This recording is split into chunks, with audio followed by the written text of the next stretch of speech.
안녕하십니까. 샤시 따뜻한 집입니다. 여러분들이 가장 궁금해하는 거, 샤시를 처음 우리 집을 샤시 시공할 때 우리 집은 살고 있는데 짐도 많은데 공사가 가능할까 가장 궁금해하십니다. 저희들이 시공하는 비율을 보면 이사 가는 집이 뭐 인테리어 하면서 동시에 같이 샤시를 하는 경우가 한 20% 내외가 되는 것 같고요. 한 80% 정도는 기존에 살고 있는 집 공사를 하고 있습니다. 그럼 살고 있는 집 공사를 할 땐 절차가 어떻게 되느냐 궁금하실 거예요. 먼저 당연히 견적을 먼저 받아야겠죠. 근데 저번 영상에도 제가 설명을 드렸듯이 우리 몇 평인데 얼마예요? 우리 아파트 무슨 아파트인데 얼마입니까?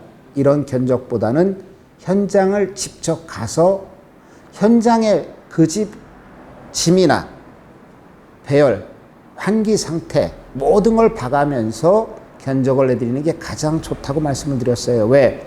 확장이 되어 있느냐에 따라서 금액도 차이가 많이 난다고 그랬죠. 그래서 일단은 직접 와서 실측도 하고 집 상태도 보고 브랜드를 어떤 걸 쓸 건지 모든 종합적으로 해서 견적을 받는 게 좋습니다. 왜? 상황에 따라서는 같은 아파트 같은 평수가 몇백 차이가 날 수가 있습니다. 그래서 저희 같은 경우는 번거롭지만 무료 견적을 직접 가서 해드리고 있어요. 그럼 1차 살고 있는 집 같은 경우는 일단 견적을 받겠죠. 견적을 받으면서 내가 짐을 어디까지 치워놔야 공사가 가능하냐 여쭤봐요. 그러면은 연세가 드신 노부부가 사시는 데도 있고 뭐 여자 혼자 계신 분도 있고 짐을 치우기 힘든 상황도 있었고 여러 가지입니다. 그랬을 경우 가전제품이나 무거운 짐은 냅두셔도 돼요. 뭐 세탁기라든지 뭐 냉장고라든지. 그래서 무거운 짐은 저희들이 이제 보통 시공을 나갈 때 4인, 5인, 6인, 뭐 8인 이렇게 조를 짜서 나갑니다. 그러니까 장정들이 나가요. 그러니까 무거운 거는 옮겨서 정리가 되죠. 그러면 공사하기 전날까지 가벼운 짐만 치워주시면 돼요. 그리고 짐을 다 치운 상태에서는 바닥에 비닐 깔고 가전 가구에 비닐을 덮습니다. 보양이라고 합니다. 우리가 보양 작업을 하고 그 다음에 철거 공사가 먼저 이루어지겠죠. 그러면 철거할 때 먼지가 나냐고 묻는 분들이 있어요. 당연히 납니다. 그래서 비닐을 깔고 보양을 해드리는 거고 저희들이 공사에서 남은 폐기물이나 이런 건 다 치워드립니다. 다 폐기해서 버려주고요.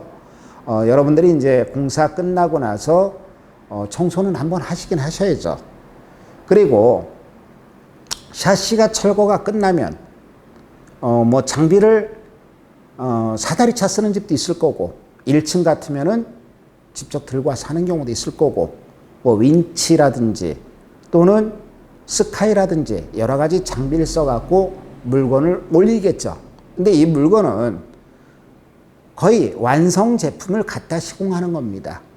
그래서 어떻게 하루 만에 시공이 끝나냐 이렇게 묻는 분들이 있어요. 저희들이 웬만한 평수는 다 하루 만에 끝내는데 그거는 완성 제품을 갖고 와서 시공을 하기 때문에 그렇습니다. 물론 인력이라든지 기술력이 같이 있어야 뒷받침이 되는 건 맞습니다.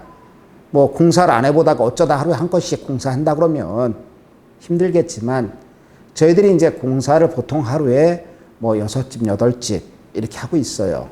그러면은 매일 밥 먹으면 나가서 아침부터 저녁까지 공사를 하는 팀워크들이고 자체 직원들이기 때문에 손발이 잘 맞기 때문에 공사는 하루 만에 다 대부분 끝납니다. 물론 뭐 공사 범위가 넓어서 하루 만에 못 끝날 경우도 있지만 거의 대다수는 하루 만에 다 공사를 끝내드리고 있어요. 그러면 절차가 먼저 상담을 해서 우리 집 샤시를 어떤 걸로 해줄 거며 어떻게 공사를 하고 또 어디까지 물건을 치워줘야 할지 그래서 장비를 뭘 써서 올라올 거며 이런 모든 절차를 살고 있는 집을 상의해가면서 하시는 게 가장 좋습니다. 그리고 우리는 살고 있는데 인테리어도 같이 하고 싶다. 그럴 경우 또한 뭐 샤시가 맨 먼저 공사를 하고 나머지 공사가 이루어집니다. 그래서 여러분들이 공사 끝날 무렵에 점검 한번 같이 저희 시공팀장들하고 해주면 되고요. 맞벌이 부부인데 어떡하냐고 하시는 분들이 있어요. 그래서 어떤 분들은 그냥 비번을 일러주고 보통 공사는 아침 8시에서 9시 사이에 이루어지는데 비번 일러주고 가시면은 공사 다 끝날 무렵에 들리셔도 되고요. 공사 끝나고 확인하셔도 됩니다. 저희들이 이제 이 공사를 하면서 결제 방식을 3가지를 하고 있는데요. 현금으로 할 수도 있고 카드로 할 수도 있고 정부 지원, 이자 지원 사업 받아갖고 그린 리모델링이라고 60개월 나눠내는 방식도 있어요. 그래서 그린 리모델링 사업 같은 경우는 공사 끝나고 국토교통부에서도 제대로 했나 확인 절차를 거칩니다. 그래서 소비자가 실질적으로 시공상의 문제가 있으면 언제든지 말씀하시면 그건 다 처리가 되고요. 저희들이 소비자가 계약금을 일부 10% 정도를 낸 나머지 금액을 60개월로 나눠내고 계신데 그 60개월 나눠내는 방식을 서류를 들고 은행을 가야 저희들한테 입금이 돼요. 그래서 공사 끝나고 그 기간이 뭐 아무리 짧아도 열흘, 길게는 20-30일도 걸립니다. 그래서 여러분들이 공사를 잘해줄 거냐 못해줄 거냐는 걱정을 안 하셔도 된다는 이야기죠. 그래서 살고 있는 집에 대한 공사 너무 걱정 안 하셔도 된다는 이야기입니다. 그래서 뭐 살고 있는 집 공사를 하실 때 현장에 와서 저희하고 어떤 식으로 진행을 해서 짐을 어디까지 치워주면 되는 거고 그런 걸 같이 상담을 받으시면서 하면은 여러분들이 살고 있는 집 공사도 흡족하게 하루 만에 다 끝내드리니까 전혀 지장 없이 할 수 있다는 거 다시 한번 말씀드리고요. 이제 무더운 날씨 다 지나가고 있습니다. 힘들 내시고요. 건강하시길 바랍니다. 자, 고맙습니다.